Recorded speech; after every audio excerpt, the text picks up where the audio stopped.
La clase 7 corresponde al predimensionado de las turbinas hidráulicas y lo más importante a destacar es que el funcionamiento de las máquinas hidráulicas es muy semejante.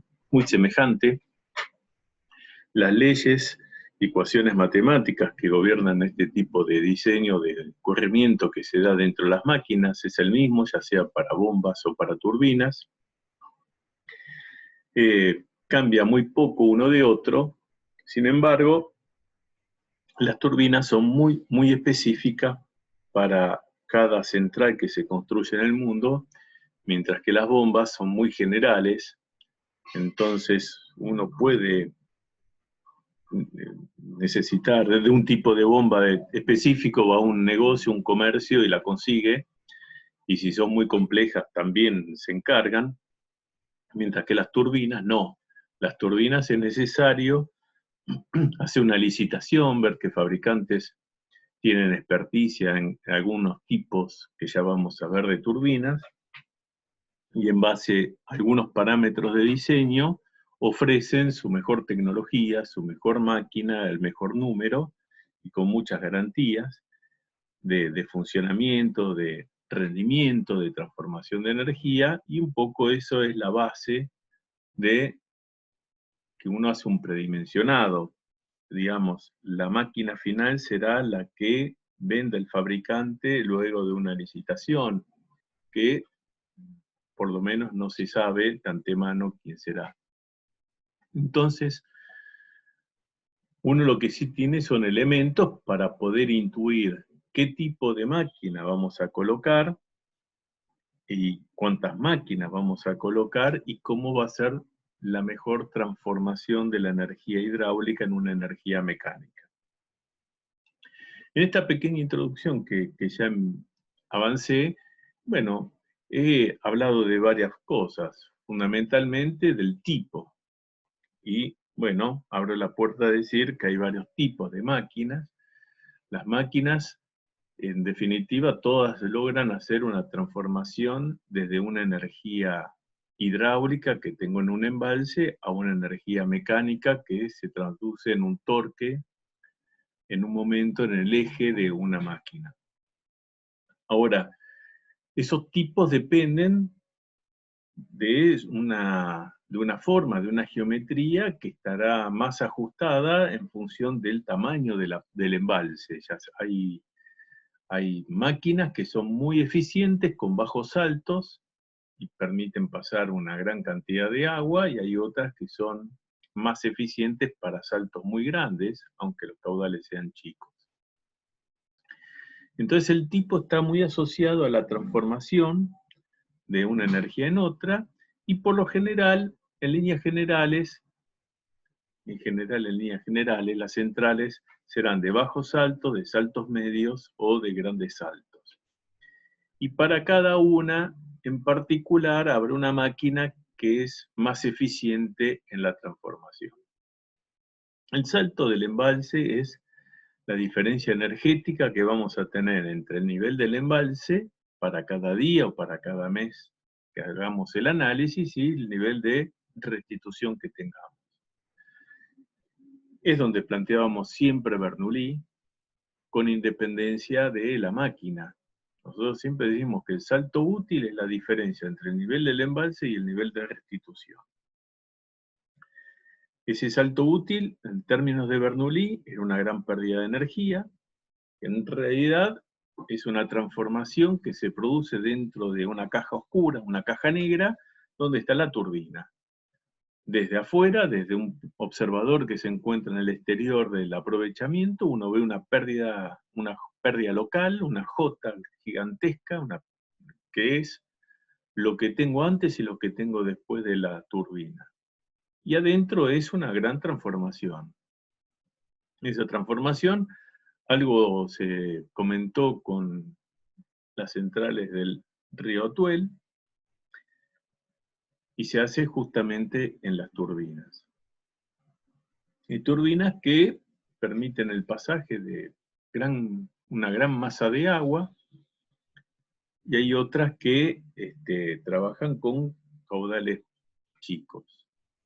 Y por lo general, entonces, esos tipos de máquinas tienen que ver cómo es el escurrimiento, el sentido de escurrimiento del agua con respecto al eje, desde que ingresa al borde de entrada del álave, que es donde se da la transformación, hasta la salida del mismo.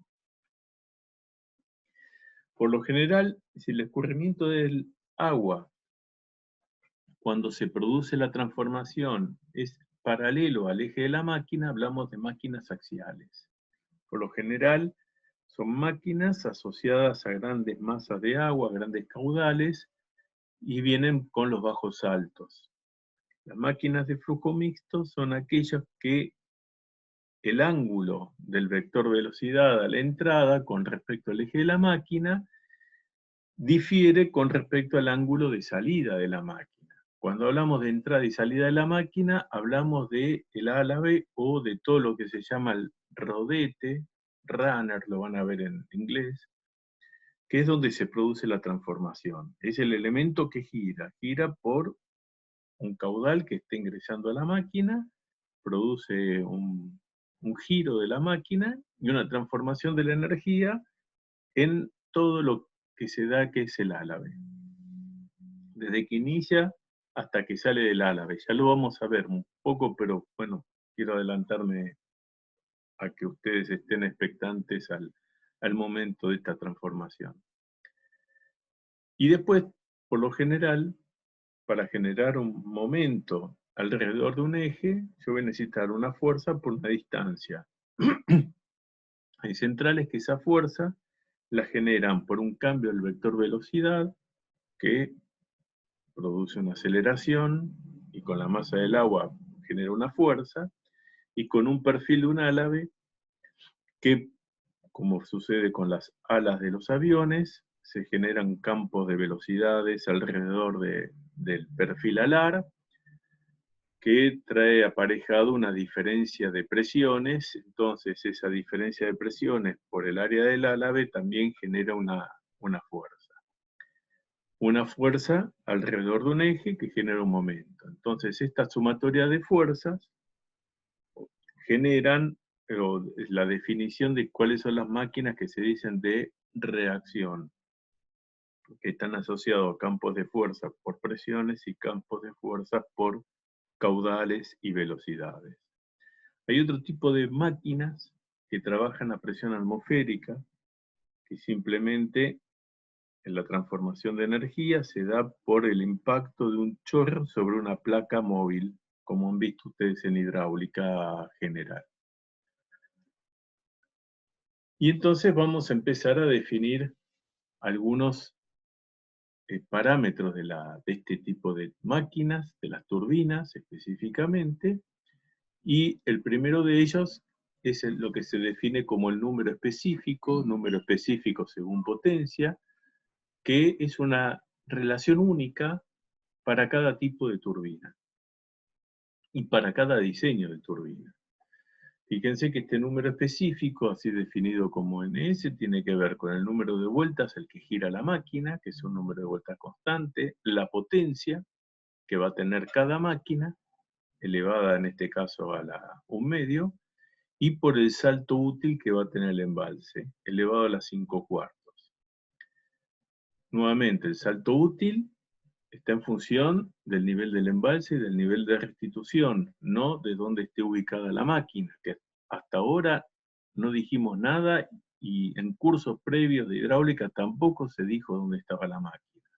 El salto útil es la diferencia de energía, que es aprovechable por este embalse. Y la potencia sí, depende de la potencia que va a tener cada máquina. Si yo puedo sacar al aprovechamiento una potencia firme o una potencia instalada determinada, no es lo mismo que pase por una máquina que pase por 2, por 5, por 10. Con lo cual, la potencia de cada máquina va a definir el número específico de cada máquina. Ese número específico es único para la máquina. Por eso les dije que en el Atuel había alguna de las centrales que tenía 6 máquinas, 4 de un tipo y 2 del otro.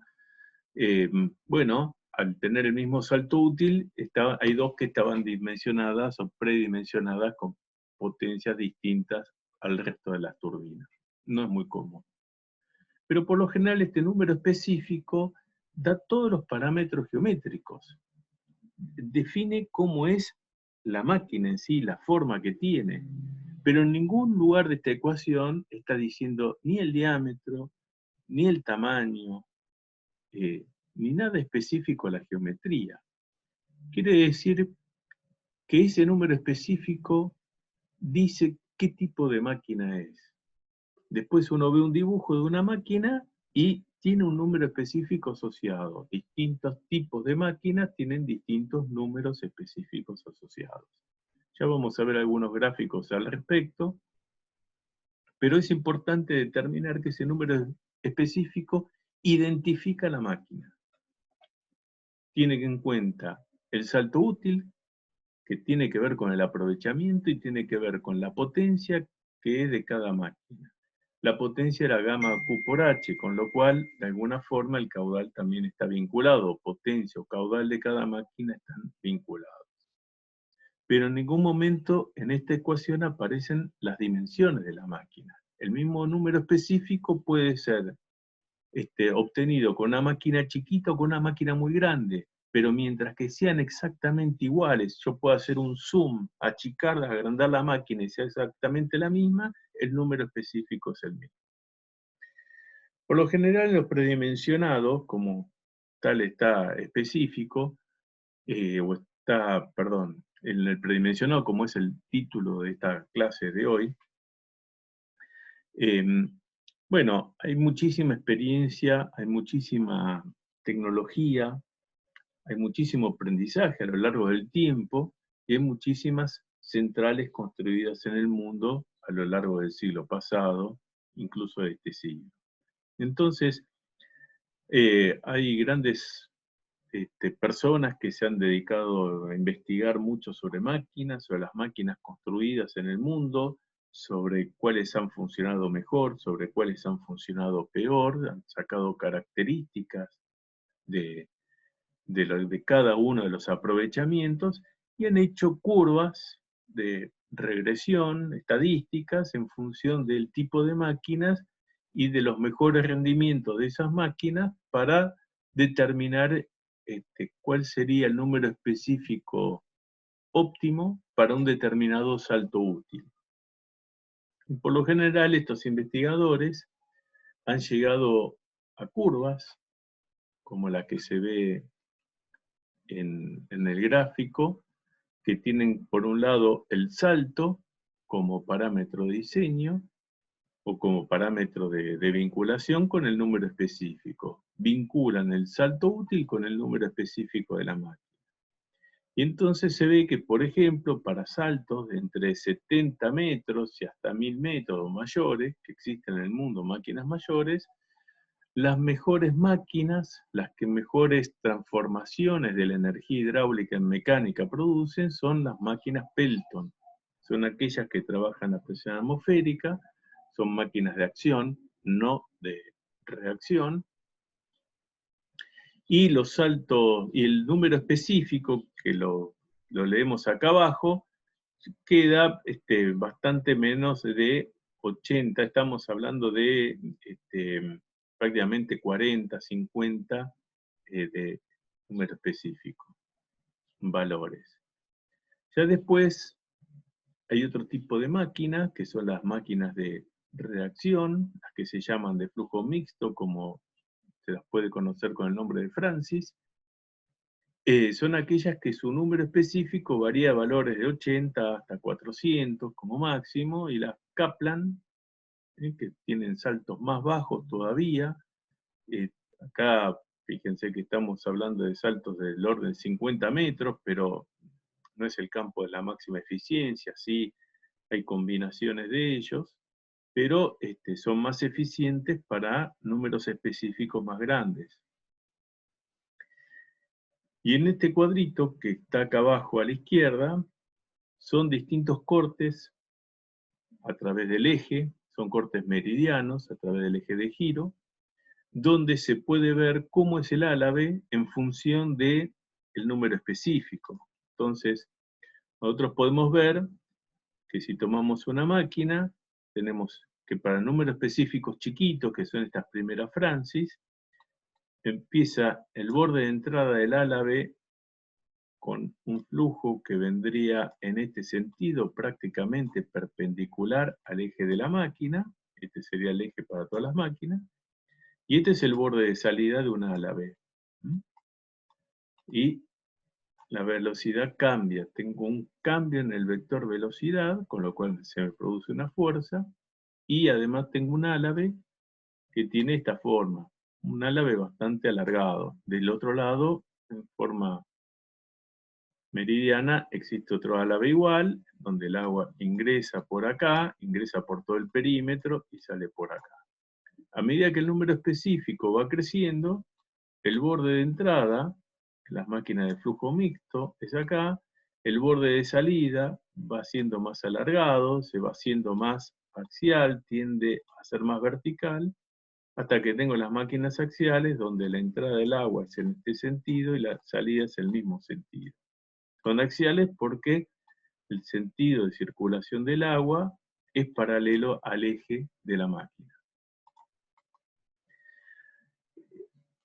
Entonces, si uno va viendo que desde 80 hasta 300 son máquinas del tipo Francis, donde el álave se va recortando, el borde de entrada va siendo más cercano al eje, el borde de salida se va estirando, y eso genera cambios en la transformación de esa energía.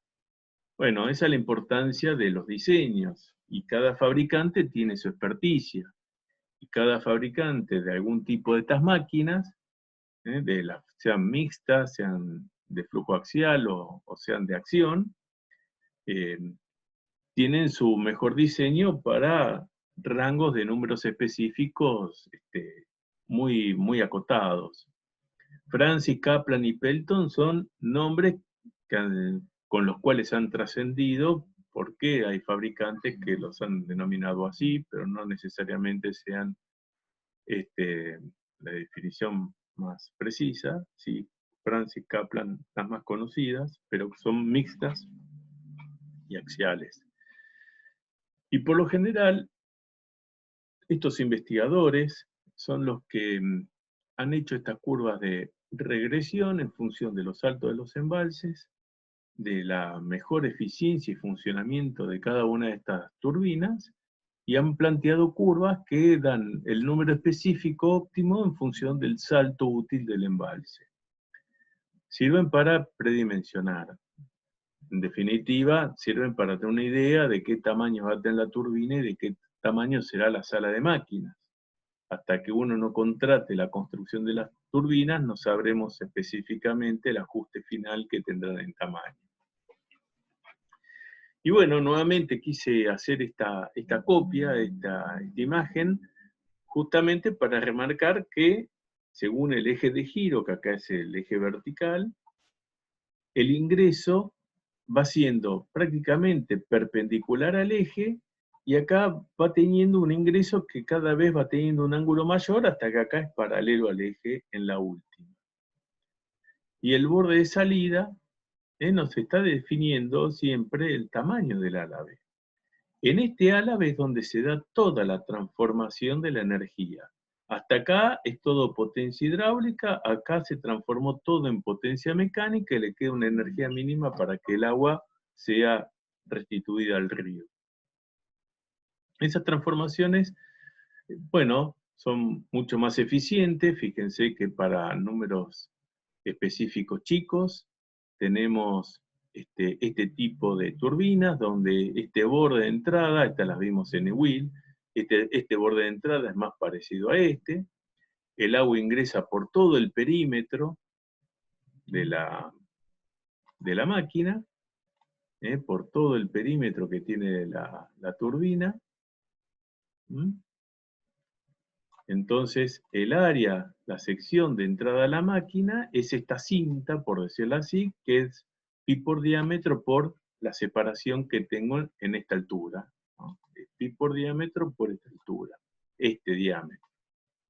Ese es el borde de entrada, quiere decir que la velocidad perpendicular a esta área por el área me daría el caudal que está ingresando a la máquina.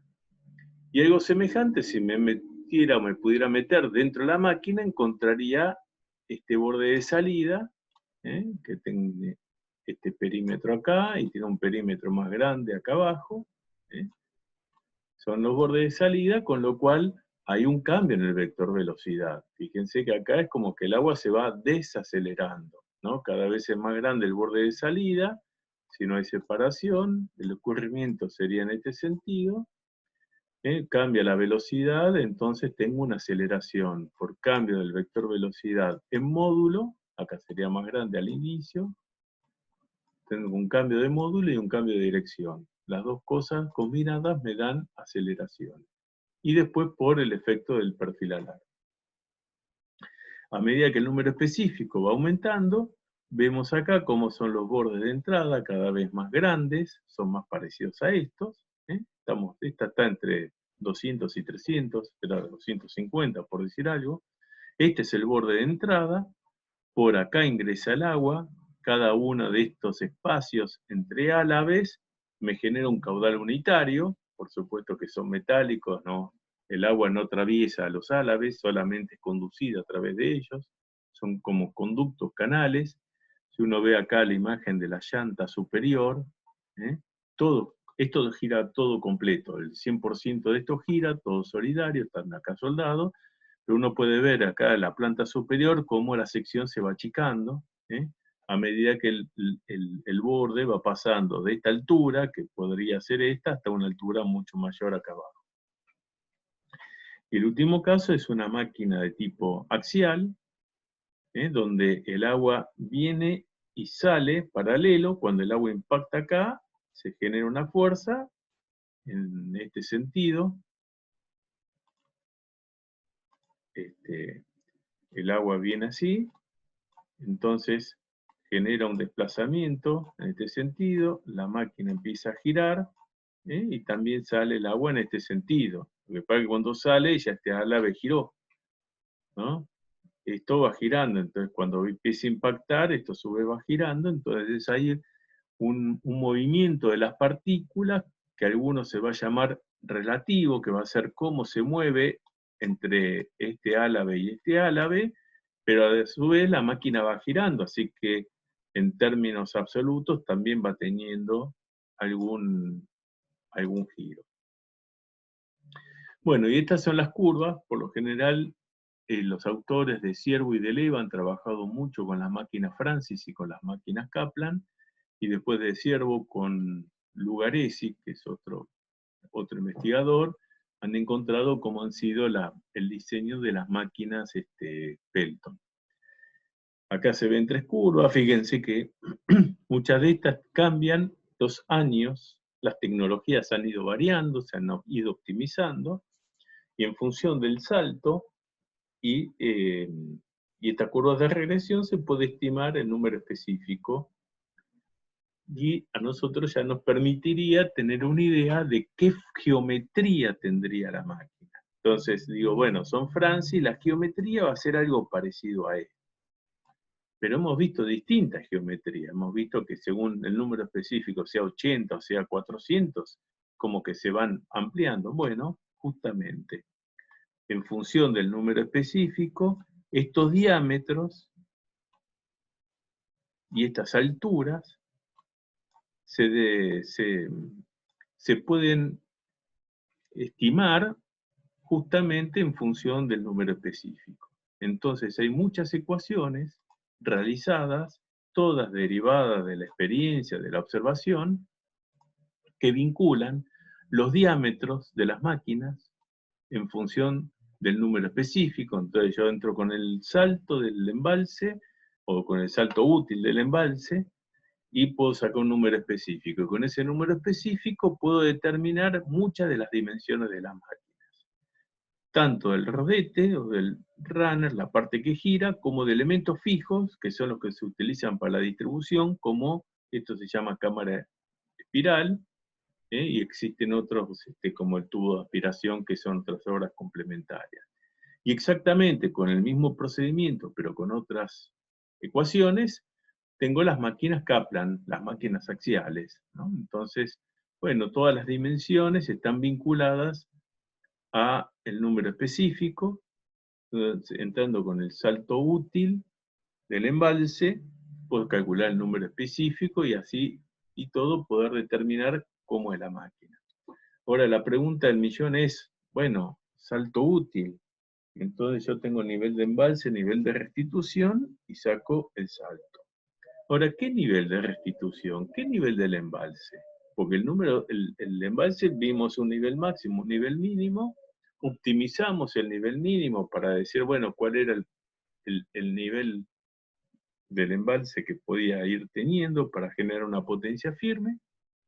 Y por el otro lado, el nivel de restitución era función del caudal que se erogaba.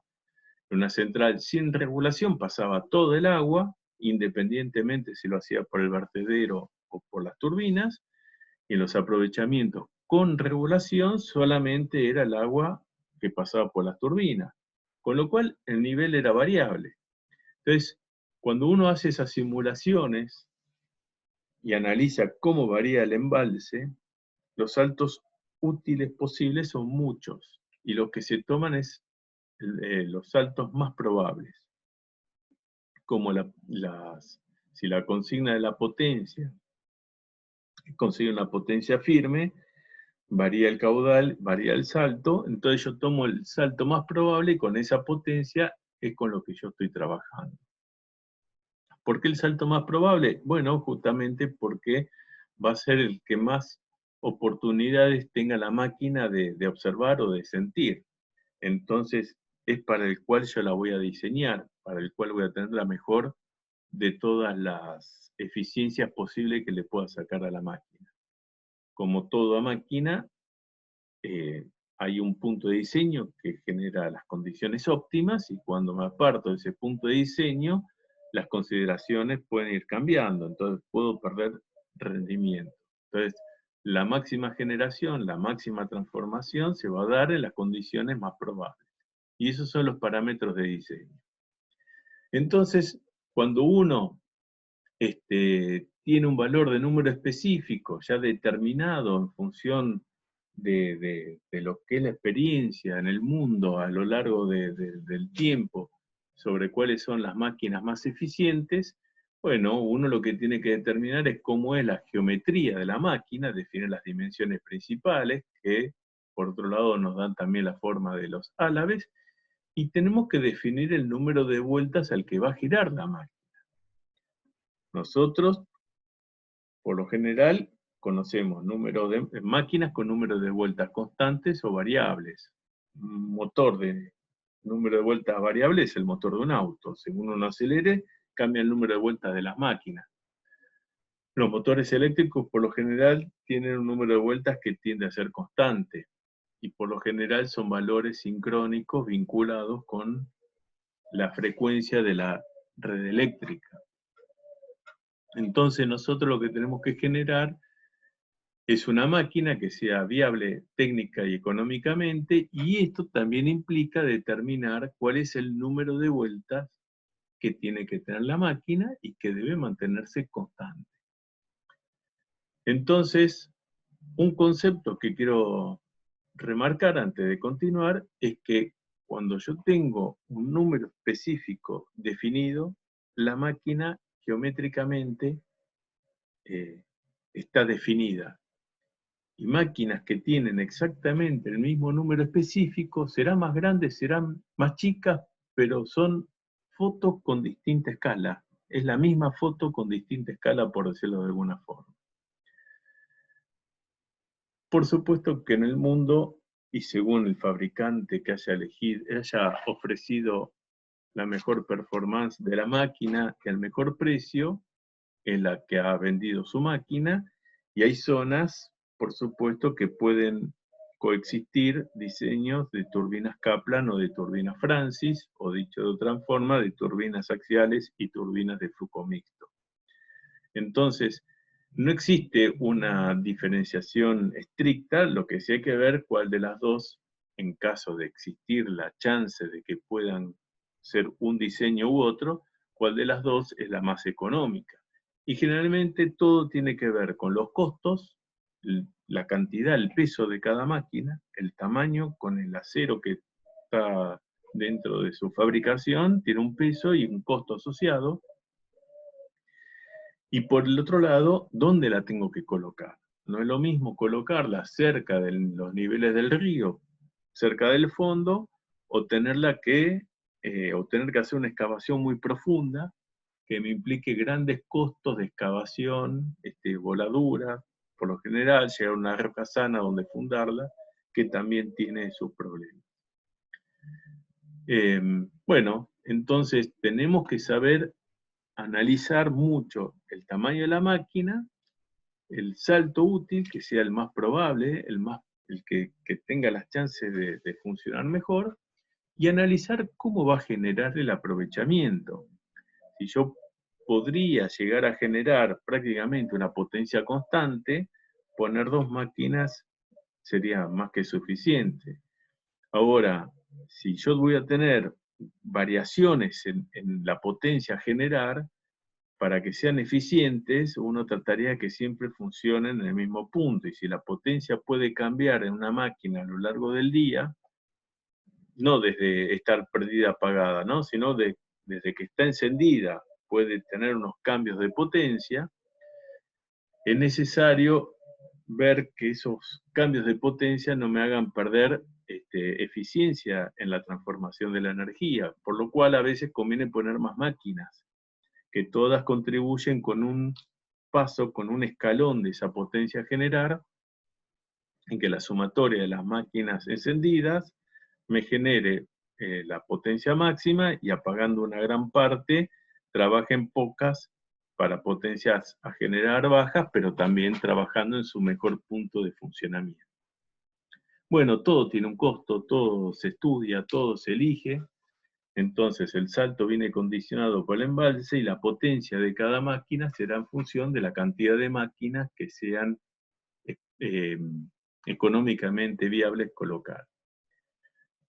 Y con todo esto, bueno, se definen para centrales de más de 10 megavatios, que es el rango de este tipo de máquinas estadísticamente analizadas, las dimensiones no solamente de las máquinas, sino de los órganos auxiliares, como era la cámara espiral, que es cómo ingresa el agua a la máquina, al rodete, al runner y cómo sale a través del tubo de aspiración.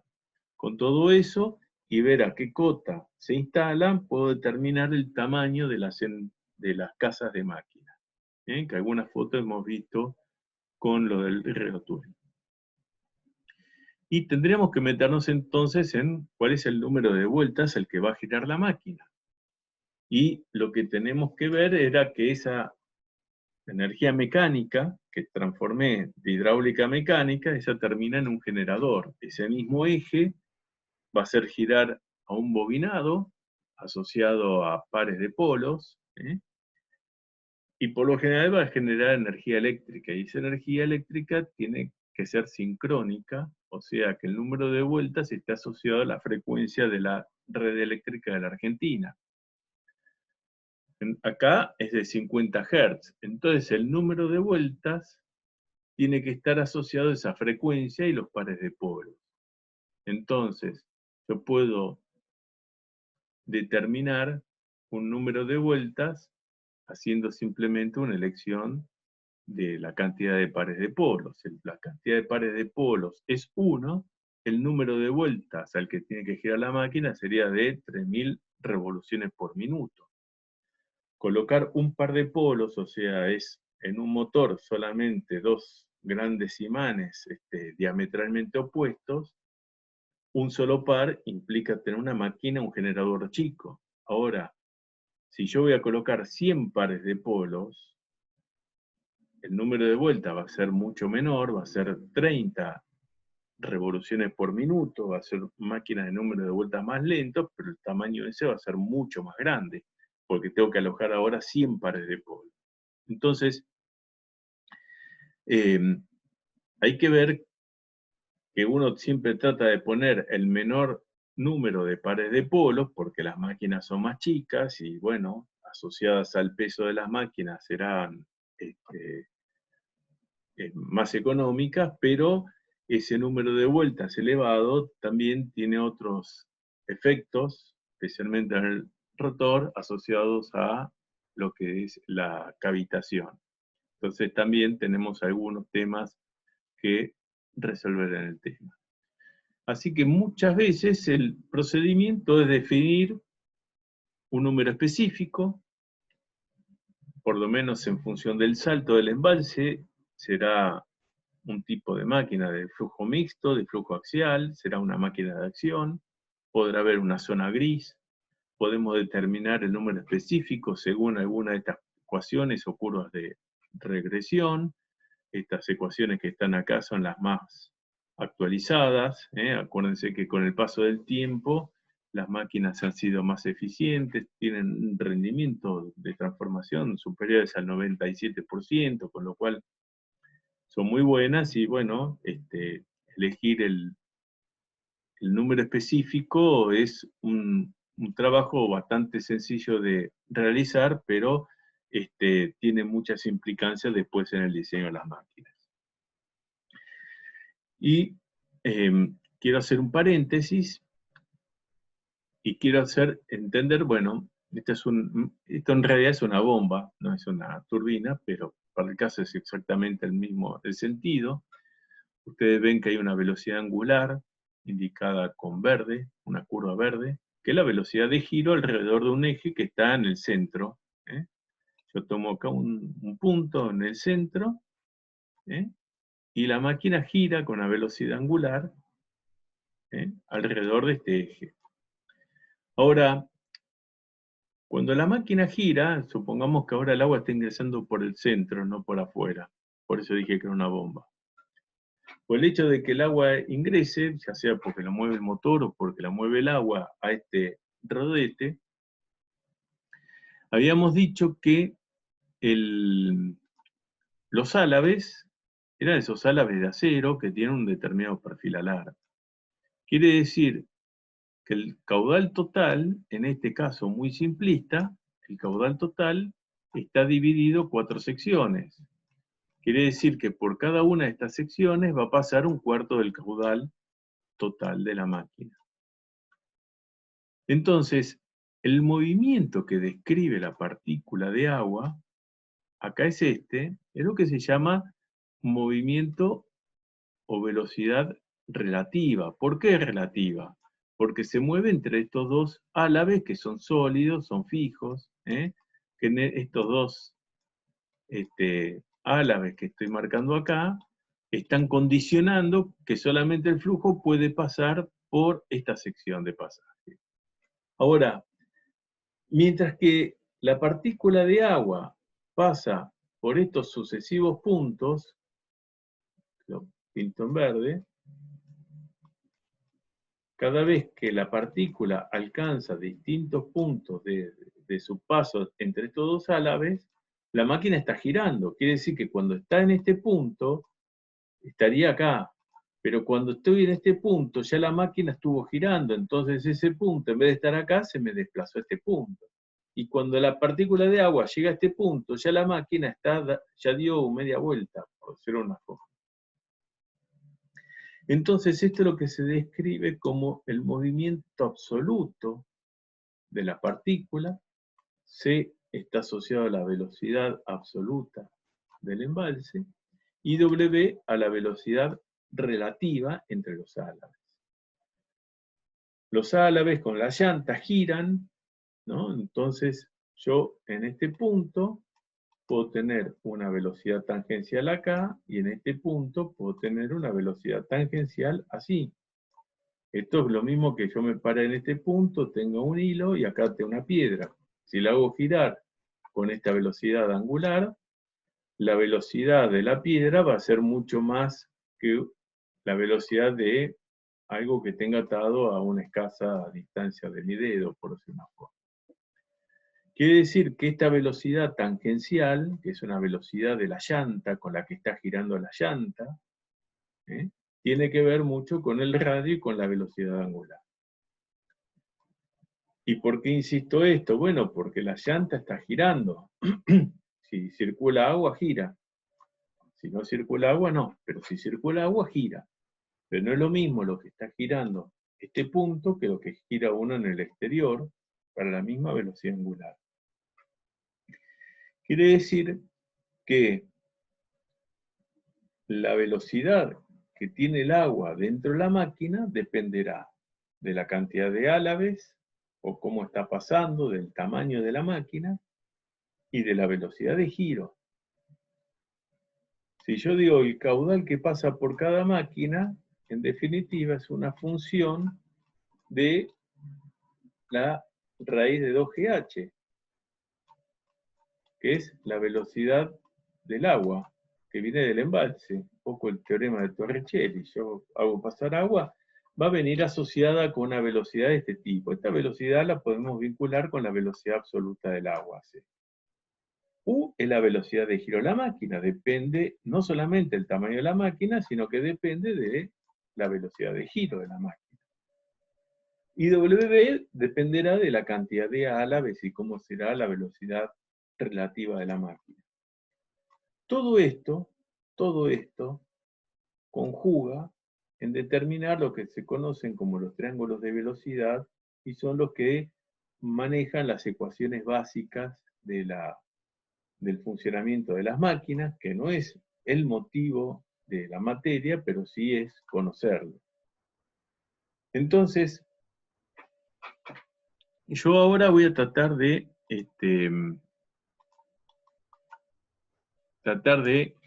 generar algunos parámetros de diseño, o cómo es la secuencia de cálculo, que lo van a ver en la práctica, pero por lo general ustedes con el salto útil han definido un número específico y definiendo la cantidad de máquinas que van a pasar, la cantidad de máquinas que van a colocar, van a determinar la potencia que va a tener cada máquina.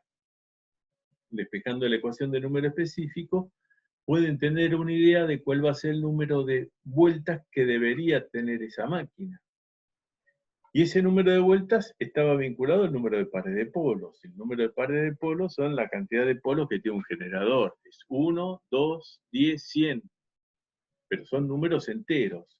Entonces, si yo determino el número de pares de polos de esa fórmula que era 60 por la frecuencia dividido los números de pares de polos, 60 por 50 da 3000, por eso se pone 3000, despejo los pares de polos en función del número de vueltas, tendré un número que no necesariamente será un número entero, pero como lo que yo tengo que poner son pares de polos enteros, bueno, voy a tratar de poner alguno de los números enteros, el inmediato superior o inferior, generalmente cuanto menos pares de polos más chica la máquina, y puedo hacer un ajuste, en definitiva, una vez que conozco el nuevo número de vueltas de la máquina, ajustado a un número de pares de polos enteros, puedo definir un número específico nuevo. Con ese número específico nuevo, bueno, es con el que voy a hacer el predimensionado de la máquina. La potencia que va a tener cada máquina la tengo porque yo ya hice el estudio de la potencia firme, calculé la energía con garantía del 95%, definí cuál iba a ser la potencia que iba a instalar y con el número de máquinas será esa potencia dividido el número de máquinas la que irá al predimensionado. El salto útil es del embalse, es el más probable de todos los saltos y en definitiva lo que me permiten trabajos como los de Ciervo y de Leva o de Ciervo y Lugaresi es vincular la velocidad tangencial, esto era U, con la velocidad absoluta del agua. Quiere decir que esto es una de las ecuaciones más importantes que nosotros vamos a ver, porque nos da una relación entre la velocidad con la que gira la máquina. Acuérdense que yo les dije que U tenía que ver con la velocidad angular y con el radio de la máquina. Así que en función del diámetro y de la velocidad angular defino U. ¿Qué es esto? Y si en vez de radio pongo el diámetro dividido 2, es lo mismo, estoy definiendo cuál es la dimensión principal de la máquina. Y esto tiene mucho que ver con la velocidad absoluta, dijimos raíz de 2G por H. Quiere decir que la velocidad absoluta C con la velocidad tangencial de la máquina, C y U, están vinculadas. Y están vinculadas además con la velocidad relativa. Así que ese parámetro K, que existe acá, es el que vincula dichas dos ecuaciones de velocidad. Y ese valor de K también fue estudiado por los investigadores mencionados, de Ciervo y de Leva, de Ciervo y Lugaresi, y permiten obtener expresiones en función del número específico. O sea, una vez que yo ya determiné cuál era el número específico que iba a tener el aprovechamiento, entonces acá ya será con el prima, que será este, ¿no? Una vez que yo ya definí y ajusté ese número específico, puedo sacar un parámetro que me vincule la velocidad absoluta del agua o el salto útil del embalse con el diámetro a tener en la máquina. Y esto es importantísimo. Y esto es uno de los ABC del tema que estamos estudiando. Entonces, bueno, prácticamente es hacer un ejercicio práctico, tomar un número específico en función de un salto. Entonces yo vengo con un salto, pongamos 30, 40, 50 metros, y me veré que podré tener dos máquinas distintas, cada una tendrá un número específico que podrá variar entre 300, 420, y bueno, puedo, de ser necesario, hacer los dos cálculos, uno con las máquinas Francis, el otro con las Pelton, definiendo algunos ajustes en número de pares de polo, y en definitiva podré decir, bueno, cuál de las dos máquinas es más económica, o el conjunto de máquinas, casa de máquinas, central, excavaciones, hacen más económico esa obra. Los números, los saltos, las ecuaciones, las curvas han sido muy estudiadas a lo largo de los años. Cada libro, cada país tiene sus máquinas y su optimización de curvas, pero bueno, acá prácticamente vemos máquinas que no están en escala doble logarítmica, simplemente el número específico no está en escala logarítmica, así el salto, y bueno, están asociados los distintos rodetes con sus números específicos asociados. Fíjense que acá, en estas que son axiales, se va achicando la cantidad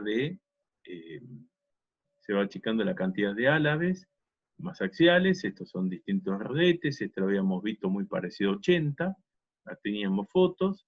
Este muy parecido a las de que habíamos visto 250, que digamos también asocian las fotos.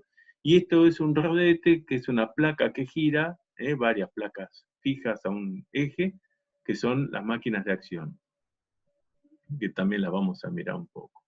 Entonces, bueno, se define una geometría, dijimos Francis, bueno, esta es la geometría, determinamos el número específico, determinamos el número de vueltas, ajustamos el número específico, y con eso ya podemos determinar, por ejemplo, cuánto vale KU, cuánto vale el diámetro 3, que es el diámetro de acá abajo, y en función del diámetro 3 se puede sacar el diámetro 1, se puede sacar el diámetro 2, y lo mismo que H1 y H2. Entonces, yo tengo esta forma hecha, prácticamente la puedo ir ajustando en un CAD bastante sencillo y determinar las dimensiones principales, no solamente del rodete, del runner, bueno, este sería el caso de la Kaplan, también tienen las mismas ecuaciones, cambian los diámetros, acá no son tanto los diámetros, es el exterior y el interior, máximo y mínimo, y distintas alturas, el H1 y el H2, y con esto también puedo determinar el tamaño del rodete, y a partir del rodete puedo determinar todos los demás elementos constitutivos de la máquina, como las cámaras espirales y los tubos de aspiración. Bueno, vamos a ver algunas imágenes ya después, al final de esta presentación. Y bueno, lo que estábamos diciendo, que entonces que el número de vueltas está asociado al tamaño, y Por lo general, la ecuación de Euler, que es la que vemos acá, es lo que nos da, esto se llama salto rotórico, la energía en el eje, está asociada a un rendimiento, y prácticamente se despeja, no tiene grandes cambios, fíjense que está vinculado con el salto y la velocidad, pero en realidad acá tiene el producto de dos velocidades. Uno que es la velocidad tangencial, 1 y U2. U1 era la velocidad angular, la vemos con esta simbología griega, U1, U2, esto es minúscula, esta mayúscula, que es la velocidad tangencial en el extremo. Si pasa agua y la máquina gira, U1 tiene un valor a la entrada, U2 tiene un valor a la salida porque todo gira, ¿no? Y C1 es la componente de esa velocidad absoluta que habíamos visto en el sentido de U. Entonces, esta C que tenemos acá tiene dos componentes. Una en la dirección tangencial y una en la dirección normal. Esta, por lo general, se la define como CM. CM tiene que ver con el caudal. Era el área, que era este perímetro, por la altura que tenía la máquina, por la velocidad perpendicular a ese área. Entonces el caudal está asociado a la componente de C en la dirección normal al escurrimiento. Ahora, C en la dirección U, la velocidad tangencial, por eso se la define CU, es la que está vinculado al torque. Esta es la que me genera el par, esta es la que me genera el torque. Entonces la que me genera el momento, la que me genera la transformación de energía, es justamente la velocidad que es perpendicular al radio de giro, ¿no? La que me genera momento. Entonces, justamente las que me generan el torque están asociadas a la componente de la velocidad absoluta en la dirección tangencial. Bueno, maximizar esta ecuación implica que este término sea cero. Y si pasa agua, la velocidad es distinta de cero. Y si la máquina gira, la velocidad es distinta de cero. Quiere decir que esto, la única forma que sea cero, es interpretando que es un vector. Y la ecuación vectorial que hace que esto, el producto vectorial que hace que esto sea cero, se da cuando la velocidad de salida es perpendicular a la velocidad tangencial. Perdón, esto es U y esto es la componente CM, que es la meridiana, que coincide con CU, con C. CU es igual a 0. Esto forma 90 grados. Entonces, el punto de diseño que me maximiza la transformación de energía implica que a la salida, el punto 2 es la salida, el punto 1 identifica la entrada, el punto 1 es el que está más cerca del embalse, el punto 2 es el que está más cerca de la salida. Lo que se pide es que la salida sea normal al giro de la máquina. Por eso es la forma que tienen los álabes y por qué se van agrandando a medida que los saltos van bajando y por ende a veces las potencias crecen también. Entonces yo necesito la mejor transformación. Bueno, esta es la ecuación de Euler, el salto rotórico, la maximización, y lo que me era interesante que vean es que C siempre es distinto de 0 y U es distinto de 0, pero estos son vectores. Entonces, el producto vectorial se hace 0 cuando los vectores son perpendiculares. Y eso es el punto óptimo, lo que tenemos que lograr. Ahora, dijimos que esa velocidad angular, esa velocidad de giro, la velocidad de giro estaba dada por 2πn/60, así que la velocidad de giro tiene que ver mucho con la velocidad tangencial, hace que sea más o menos rápida la máquina, y cuanto más rápida era más chica, pero tenía grandes velocidades. Y uno de los fenómenos más críticos de la alta velocidad es que baja mucho la presión. al acelerarse mucho un flujo, como si fuera un Venturi, lo han visto en un tubo de Venturi, la presión baja mucho. Y si bajas en términos absolutos, muy cerca de la presión de cavitación, hace que los fenómenos se produzcan esas burbujas de cavitación y se empiecen a mover dentro de las máquinas.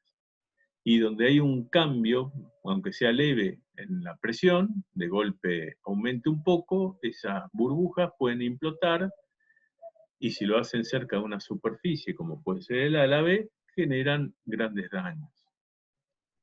Entonces, ¿por qué se produce esa burbuja de cavitación? Bueno, se produce justamente porque las velocidades dentro de la máquina, porque los álaves van achicando mucho las secciones y esto hace que se acelere mucho el flujo, hace que las velocidades bajen, baja mucho la velocidad y en algunos casos están muy expuestos a la presión mínima absoluta cercana a la cavitación, que está también vinculada con la altura sobre el nivel del mar. Ustedes saben el fenómeno que la ebullición, que es el mismo fenómeno que se produce en esos núcleos gaseosos dentro de la masa de agua, se produce cuando uno aumenta la temperatura a presión constante. Bueno, yo puedo mantener la temperatura y bajar la presión y también tendría ebullición, y eso explica también un poco por qué el agua en la alta montaña hierve a menor temperatura, y es justamente porque las presiones son más bajas. Bueno, lo mismo pasa, ¿no? Entonces, todas las centrales que están en el Comahue, en la zona de precordillera, tienen unos cuantos metros sobre el nivel del mar, con lo cual los fenómenos de cavitación están con tensiones de vapor menores a las que podemos tener acá a nivel del mar. Y esto se estudia a través de un coeficiente de toma, que es un autor que ha analizado todos los efectos de cavitación vinculados a las máquinas y a las turbinas. En las turbinas de reacción, como son las Pelton, no hay fenómenos de cavitación, dado que trabajan a presión atmosférica, así que nunca van a estar por debajo de la presión atmosférica. Pero las máquinas de reacción, como son las axiales y las de flujo mixto, o Kaplan-Francis, bueno, sí pueden estar y es una situación bastante crítica y bastante particular. Y bueno, y ese número de toma lo que analiza es la presión absoluta del agua en el escurrimiento, la presión absoluta, menos la presión de vaporización. Esto por lo general para un cálculo práctico, ajustado más, ajustado menos, pero a nivel del mar andamos en 10,33, como la presión en metros absoluta, 10,33 metros, menos la presión de vaporización, que por lo general anda entre 0,25, 0,28 o 0,30. Y después tiene un parámetro que tiene en cuenta algo que se llama la sumergencia. La sumergencia es la altura de aspiración o sumergencia, que es la garantía que tiene la descarga, el nivel al que ve la máquina al nivel de restitución. Es la presión que la máquina está viendo a la salida en su borde de baja presión. En el caso de las turbinas, el borde de baja presión está asociado a la salida, con el cual puede darse el fenómeno de cavitación. Y después está el salto útil, que es el salto del aprovechamiento, ¿no? Que tiene que ver justamente con el nivel del embalse y el nivel de restitución. Quiere decir que acá el nivel de restitución entra dos veces, pues el salto útil sería el nivel del embalse en ese momento menos el nivel de restitución. Y uno lo que tiene que analizar es cuál es la condición más crítica de todo el sistema. En qué momento se puede dar a lo largo de la vida útil de un aprovechamiento hidroeléctrico que las máquinas estén sujetas o no a cavitación. Puede darse, sí, es crítico, pero el concepto básico, a ver, ¿cuál es la primera que viene? Acá. El concepto básico acá es decir, bueno, yo tengo acá un nivel del embalse, tengo acá la presa, y tengo acá un nivel de restitución. Entonces, en definitiva, el salto útil es la diferencia entre el nivel del embalse menos el nivel de restitución. Esto es el salto útil. Este es el salto útil independientemente de donde se ubique la máquina. Y esto lo digo y lo voy a tomar después y ustedes van a entrar en duda. Acá no estoy diciendo dónde está la máquina. Pero supongamos que la máquina uno la coloca en esta posición, el eje de la máquina. Entonces, esto es HS, que es el nivel de restitución. Esto es HS. Quiere decir que de este lado la máquina ve un diagrama de presiones de este tipo. Está vinculado con el nivel del embalse. De este lado, el nivel de presiones, bueno, será de este tipo. Los diagramas de presiones. El que tiene que ver con la cavitación es este. ¿Cómo es HS? ¿Negativo, positivo? Bueno, lo que yo tengo que saber es que cuanto más abajo pongo la máquina más segura es. Entonces, este nivel tiene que crecer. Acá el sigma tiene que ser mayor que en este caso.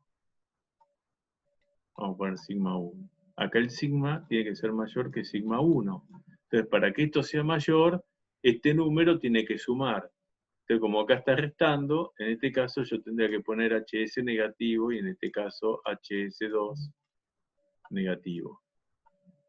La otra es que directamente en la ecuación esto lo pongan positivo y yo mido desde el eje de la máquina y es positivo hacia arriba.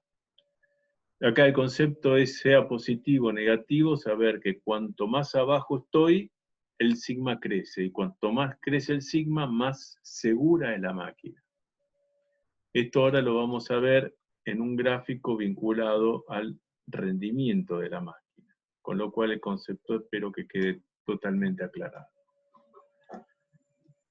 Bueno, en definitiva, las variaciones que puede tener la presión, según donde estemos, esto es el fenómeno porque el agua hierve a menor temperatura en la alta montaña, y lo que tenemos que siempre garantizar es mantener el NS, con lo cual cuanto más abajo la voy a colocar, la máquina va a terminar siendo más chica, va a terminar girando a más número de vueltas, la excavación es cara, pero siempre el NS se mantiene, quiere decir que la geometría va a ser siempre la misma. Y este es un gráfico que está muy vinculado con el rendimiento de las máquinas y lo que pasa por cavitación. Por lo general, uno lo que hace es instalar la máquina en un determinado valor de sigma. Entonces, de Ciervo y de Leva nuevamente recomiendan valores de sigma para instalar las máquinas. Entonces, en función del número específico, yo defino un valor de sigma. Bueno, las máquinas, según la cantidad de máquinas que yo coloque, puedo decir que este valor es el determinado, miro todas las probabilidades de salto y caudal que voy a tener a lo largo de la vida útil, y lo que pretendo que siempre el sigma sea para acá. Para acá siempre es más seguro. Entonces, cuanto más segura es la máquina, yo más tranquilo estoy. Ahora, puede ser que en algún caso, en algún momento, porque funcionan de las 10 máquinas, funcionan 2 nada más, y el caudal que pasa solamente por 2 máquinas y es poco caudal, el nivel de restitución baje, este HS sea más chico, con lo cual el sigma se hace más chico. Entonces puede haber situaciones en las cuales la máquina funcione con sigma de tomas menores a los que estaban previstos. Y uno lo que va a observar es esto, que los rendimientos de las máquinas van a mejorar un poco. Bueno, es un punto muy crítico, un punto a tener muy en cuenta porque nos acercamos al punto crítico. Acá ya, fíjense que el rendimiento cae porque la máquina se está deshaciendo en pedazos. La cavitación está generando daños irreversibles en las máquinas. Siempre los daños son prácticamente irreversibles. Lo que pasa es que cada fabricante cuando propone su máquina y la quiere vender, lo que dice es los rendimientos a los que va a trabajar, la energía que va a generar a lo largo de la vida útil esa máquina, y además va a dar una serie de recomendaciones para el mantenimiento. y muchas están vinculadas a la reposición de material. La cavitación carcome, se saca material, lo elimina, lo rompe, lo llena como de agujeros, se come el metal, y eso cada tanto hay que hacer mantenimiento y se repone. Se rehace el álabe o los álabes o el borde del álabe que queda dañado. Es un trabajo muy específico, pero está previsto dentro de los mantenimientos que hay que hacer a las máquinas. Entonces ese sigma de instalación en el predimensionado nos sirve mucho para saber a qué cota hay que colocar el eje de la máquina. Y si yo ya sé a qué cota tengo que colocar el eje de la máquina y tengo el tamaño del rodete o del runner y tengo también el tamaño de la cámara espiral y del tubo de aspiración, puedo determinar el tamaño de la casa de máquinas y en qué cota lo tengo que ubicar. Ese valor de sigma, por lo general, para Francis y para Kaplan, está especificado en función del número específico según estos trabajos de Ciervo y de Leva. Y nos dan valores recomendados.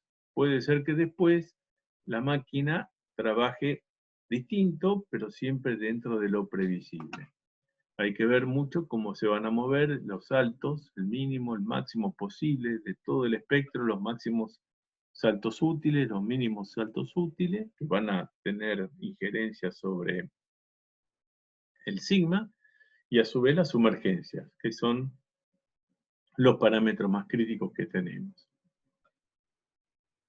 Ya entrando un poquito en el diseño de las máquinas, entonces vamos a ver que teníamos las máquinas de tipo axial, estas trabajan a presión atmosférica, de tipo radial, el flujo entra en una dirección y sale en otro, está bien Francis, bien de 200, 300 de número específico, y entonces una máquina muy axial, que cuando el agua toca el borde superior del álabe, es prácticamente paralelo al eje de la máquina, y cuando sale también es paralelo al eje de la máquina.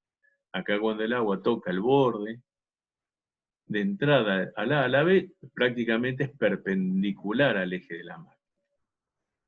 Y las máquinas Pelton, bueno, son cucharas, el trabajo son de acción, es el impacto de un chorro sobre una placa, y por lo general son varias cucharas, la cantidad de cucharas también está estudiada, y la cantidad de inyectores tienen la idea de impactar sobre cada cuchara y hacer la máxima transformación desviando el flujo. Estas máquinas tienen acá, además, asociado acá al costado, por ahí no se distinguen tanto, pero sí les recomiendo unos videos cortitos para que los vean, unos deflectores que cuando yo los aplico, el chorro lo desvío, entonces no tengo que cambiar bruscamente el caudal y evitar así los fenómenos de golpe de ariete. Este deflector, cuando está abierto está ahí, cuando se quiere bajar, desvía el flujo, esta placa ya no recibe más el impacto acá del chorro sobre la placa, acá pasa justamente porque hay como una escotadura, ¿no? Entonces, el impacto es muy eficiente en esta cuchara. Cuando quiera que sea muy eficiente en esta cuchara, bueno, ya la máquina va a estar girando y el impacto será sobre eso. Con esta deflexión yo evito hacer un cambio del caudal y después muy lentamente se mueven estas agujas que obturan esta salida y el caudal lo paso del caudal máximo a cero, sin problemas de golpe de ariete. Bueno, esta es una foto de una serie de cucharas Pelton, esta escotadura que tienen, es lo que yo les decía que es para que el agua impacte sobre la placa que viene atrás, o la que está adelantada, perdón. Y acá el concepto de la transformación es el impacto de un chorro de agua que incide sobre una placa. Entonces el chorro genera una deflexión así. Y era óptimo cuando esta velocidad C es igual a esta velocidad C, que no siempre es igual porque hay fricción, y la cuchara se mueve con una velocidad U. Todo esto alrededor de un punto de giro, que está acá en el centro, o acá en este eje, es la que me genera el torque. Bueno, este es el principio de las máquinas de acción. Esto lo han visto bastante en hidráulica, por lo menos era un tema bastante particular. Este es la turbina Francis, este es el borde de entrada, este es el único elemento que gira junto con el eje.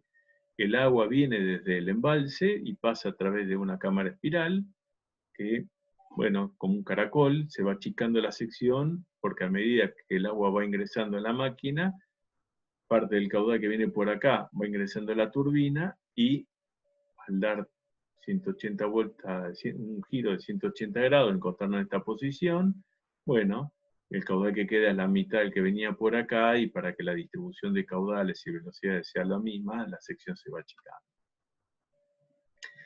Entonces viene acá y después tiene esto que es un tubo de aspiración, que la idea es lograr que el salto útil yo lo tenga que medir acá, vincular esto con este nivel de restitución, y acá es más que claro que la presión acá va a ser negativa, acá va a estar succionando para poder tomar un salto útil acá. ¿No? Acá voy a tener presiones negativas. Y por acá viene el embalse. En este caso tengo una máquina de eje vertical y en este caso tengo una máquina de eje horizontal. Y estos son los tubos de aspiración. Entonces vengo el agua del embalse y a medida que va entrando el agua y va pasando el rodete, la sección se va achicando para mantener las velocidades constantes. Esto fíjense que para una máquina, este es el diámetro del rodete, fíjense cómo el tamaño de la máquina condiciona el espacio físico en una sala de máquinas, ¿eh? Y si son varias máquinas, en este caso varias, bueno, cómo se dimensiona el tamaño de una casa de máquinas en función de este diámetro, porque todos los diámetros estos y estas longitudes están vinculadas al diámetro de la máquina. Y con la cantidad de máquinas que tengo, bueno, me determinará el tamaño de la central. Bueno, acá son dos tubos de aspiración y ahí se ve algún elemento más. Y esto es otro de los elementos constitutivos, que es el distribuidor. El distribuidor, en definitiva, está la imagen colorada, es la parte que gira, es el rodete, el runner de la turbina Francis, y el distribuidor son a la vez que pivotean sobre este punto. No giran, son fijos, se desplazan y permiten cambiar las aperturas, que por acá vendrá la dirección C que le voy a dar al agua.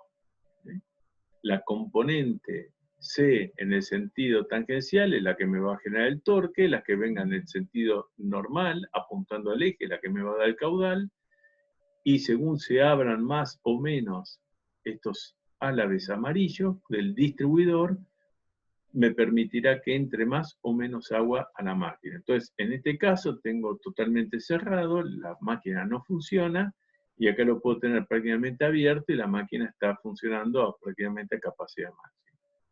Y esos son elementos que accionan los álabes del distribuidor.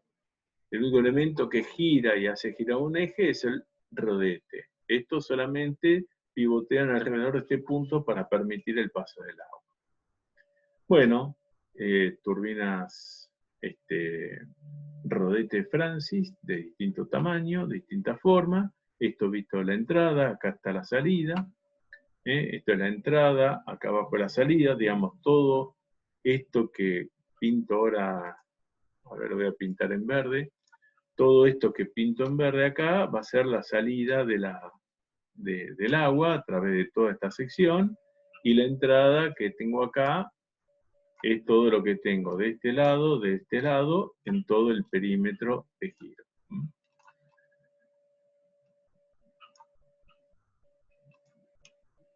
Y bueno, con su tubo de aspiración, en este caso tengo un eje vertical, la cámara espiral, cómo distribuye los caudales, y entre la cámara espiral y el rodete estaría el distribuidor, que es este elemento que tengo acá. Vamos a pintarlo también para que se distinga.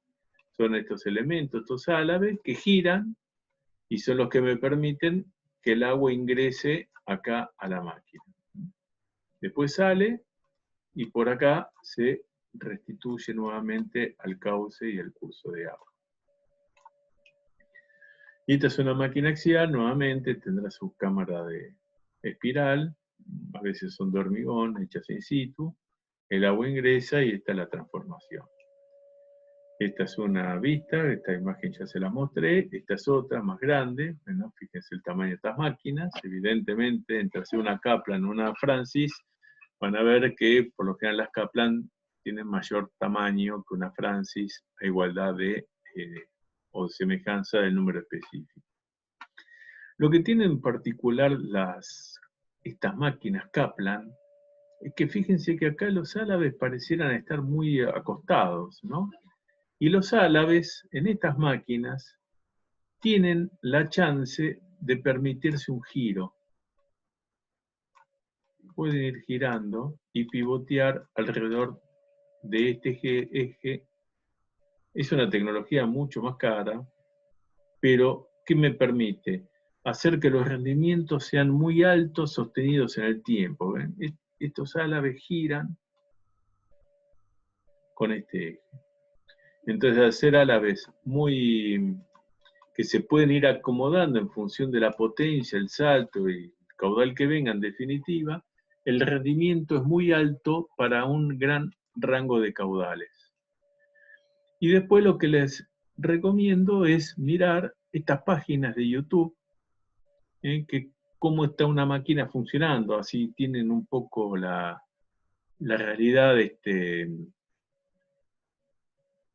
la puedan visualizar, ¿no? Porque todo lo teórico es muy bonito, pero hasta que no lo pueden ver, no lo pueden implementar, queda confuso. Lamentablemente uno hubiese pretendido que esto nos hubiese permitido llegar a vincularlo, pero les pido por favor que ingresen a estas 4 páginas. Son cortitas, de pocos minutos, pero van a ver los distintos elementos de las máquinas y cómo funcionan. Entonces, en definitiva, las máquinas funcionan y se dimensionan en función del salto útil del embalse, se dimensionan con el salto útil más probable, con la potencia que yo voy a instalar en la central, la divido por la cantidad de máquinas que voy a definir que voy a instalar, y con esa cantidad de máquinas y con el salto útil, puedo ir definiendo absolutamente todos los parámetros de diseño. Con el salto útil defino el número específico, con el número específico puedo definir el número de vueltas al que va a girar la máquina en función de la cantidad de máquinas, porque es la potencia de cada máquina, y a partir de ahí puedo dimensionar y hacer el predimensionado del tamaño de la máquina, y con la cantidad de máquinas el tamaño de la casa de máquinas. Y además, por un problema de cavitación, puedo ver en función del número específico cuál es el sigma de toma, y a partir de ahí poder definir a qué cota se va a instalar la casa de máquinas. Además de esto, tienen el video de Caracoles sobre las turbinas Francis, que son 2, lo pueden ver, y ya con esto pueden empezar el tema de la práctica con la guía que les va a dar el ingeniero Rivetti. Bueno, con esto terminaríamos la clase 7.